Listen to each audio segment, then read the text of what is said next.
Hello, everyone, and welcome to the Together We Battle podcast. Nancy, my co host of Roots of Growth, is here. Hello, Nancy. Hi, good to be here. We are so excited to welcome you all back. If this is your first time listening, welcome. Thank you for joining us. And if you are returning, welcome back. We are in week 10, and the focus will be lighting a candle.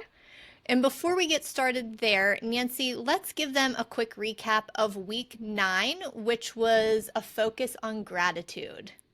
That's right. We talked about several different practices one could engage. Gratitude is paying attention to things we're thankful for. And so we talked about journaling or beginning or ending a day with a thank you out to the universe or the divine, depending on where you are in your life. Just things that one can do to express gratitude. We had several more ideas. Yeah, they need to go back and listen. It was great. So, today for week 10, we are going to be talking about lighting a candle. So, I am going to hand it off to you, Nancy, if you can share with everybody what that means, as well as a practice. All right. So, for those of you who are following the Christian tradition of an Advent wreath, this is the beginning of the season of Advent wreath when we're doing this. And so, there's a lot of uses and meanings for candles. And what we're going to focus on is actually the very act of lighting that candle. You can approach the lighting of the candle in a prayerful, spiritual, thoughtful way, because that becomes a practice in itself. Not just, lighting the candles, but there's something about striking the light, the way the light can flare up. So let's see if I can do this. It always takes me more than one try. There we go.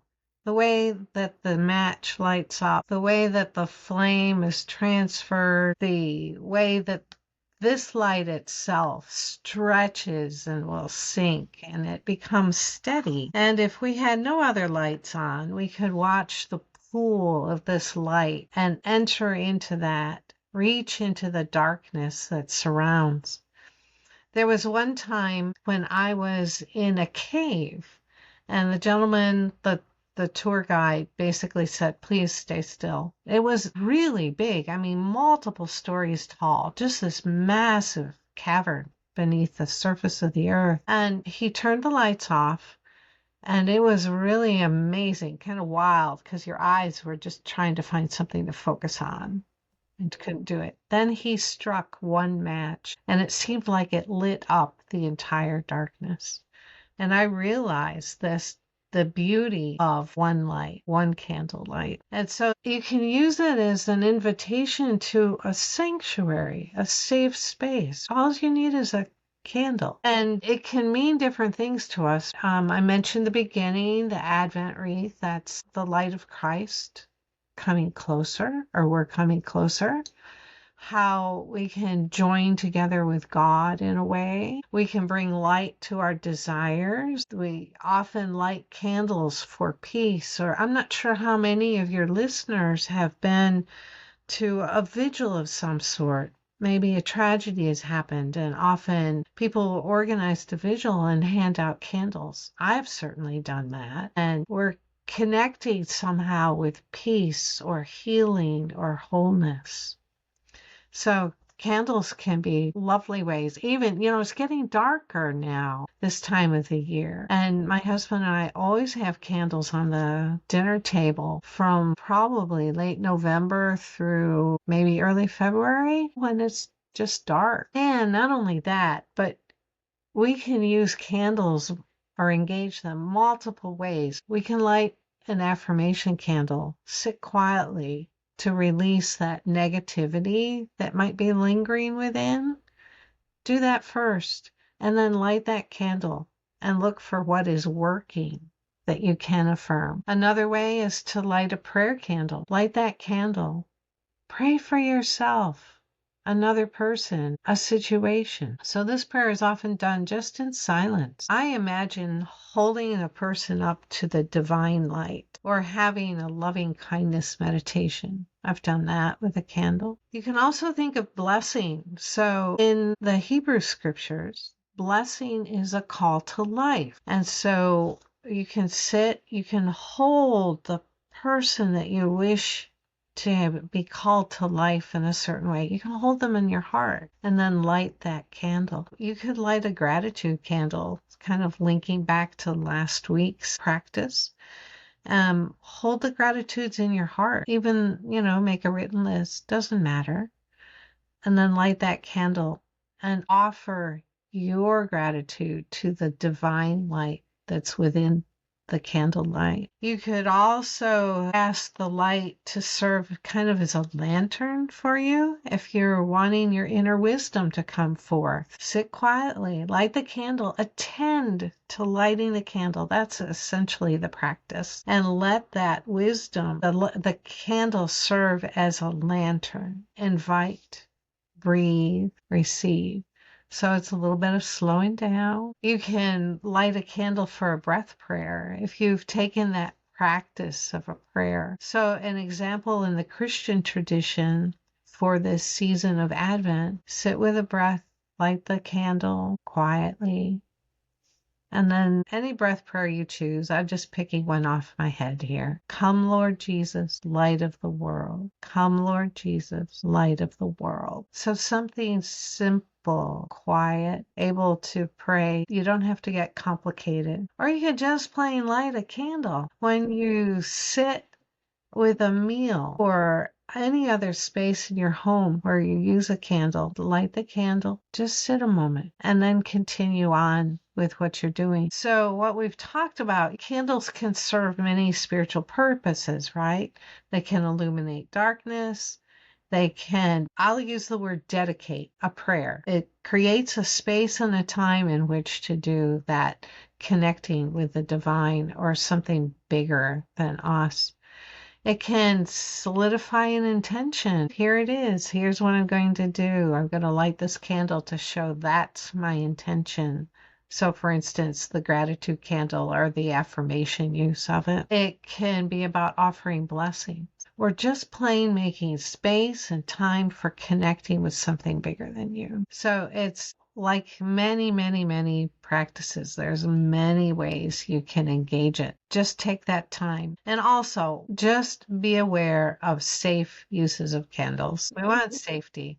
So if you're going to leave the room, put the candle out, unless you have some big container where it's not going to. Children can get really interested in candles, and you can use this practice with them. You can teach them to take a breath, to watch the candle, just to take that moment of time to quiet down internally. One thing I thought I'd end with, I'll have to read them because I don't have them memorized. Some quotes about candles. I thought it was kind of fun. This is from Anne Frank. Look at how a single candle can both defy and define the darkness. This is a Welsh proverb. The best candle is understanding. So just pulling that candle to do that inner reflection, finding your wisdom. This is from Eleanor Roosevelt. It's better to light a candle than curse the darkness. And one more from Leo Tolstoy, a Russian writer. Just as one candle lights another and can light thousands of other candles, so one heart illuminates another heart and can illuminate thousands of other hearts. So we do have an impact beyond us. Yeah, I love that one too, because they always say when growth happens is when you throw the hard or the trying part of life or whatever the darkness is, when you throw it into the light, it brings it to attention and you can focus and start to move in that space of growth. So whatever that is for the listeners, instead of pulling into the darkness, throw it into the light. and see what a difference that makes. Right. And it doesn't have to be something huge. I mean, Mm-mm. we think of world peace, right? Massive. Can we make world peace happen? No. Can we make it happen in our country? No. Can we make it happen in our state? No. Where can we effectively work with it? Well, with ourselves, with our families, in our homes, and even begin with neighbors, work on those relationships. Yeah. If people can kind of visualize as quickly as a flame can spread, I think of it that way. So anytime I'm leaving the house or interacting with people out in the world, even if it's in my own community, I'm always trying to share the light, sharing my inner light outward, and just a smile or a hello, something very simplistic can quickly spread. And it could make that Yes. next person feel better about where they are, or you don't know what anybody else is dealing with. So, how can you spread that light without you realizing that it's not a goal, but it's just something that you're trying to do to help another person, which makes you feel better as the Mhm. inward? Right. So you can think of that lighting the candle metaphorically as well Mhm. in terms of spreading that smile, or it is highly dependent. People are aware of when touch is appropriate and when it isn't. Sometimes just touching someone gently on the arm, giving a hug to a child. You look at them and they're driving you nuts, and you realize they carry an inner light too. How can we stop and share and kind of light their flame as well in the way that shows the light? Yeah, absolutely.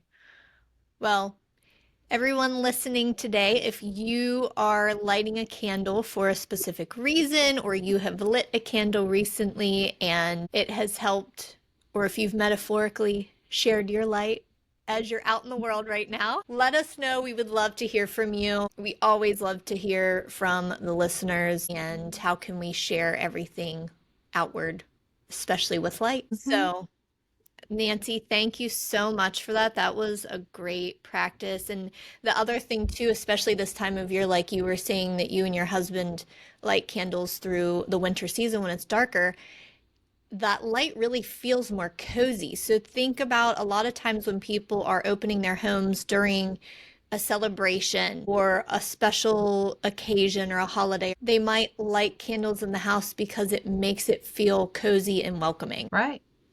So that is an invitation to not just go around boom, boom, boom, lighting the candles, but to attend to the process of lighting, which will bring a little bit of slowing down because oftentimes you're in a rush trying to get everything ready. But, you know, 3 seconds more here, 3 seconds more there, it doesn't add up to that. Yeah, but it makes you feel better.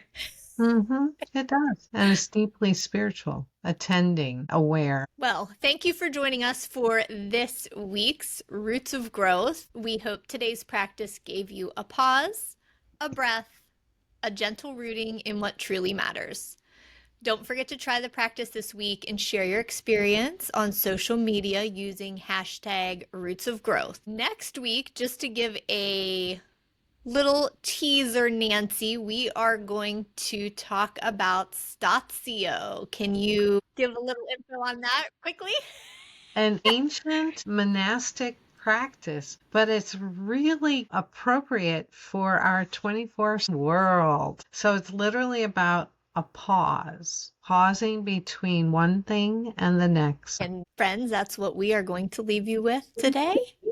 We hope you go back and listen to episodes 1 through 9, and we will see you next week for week 11.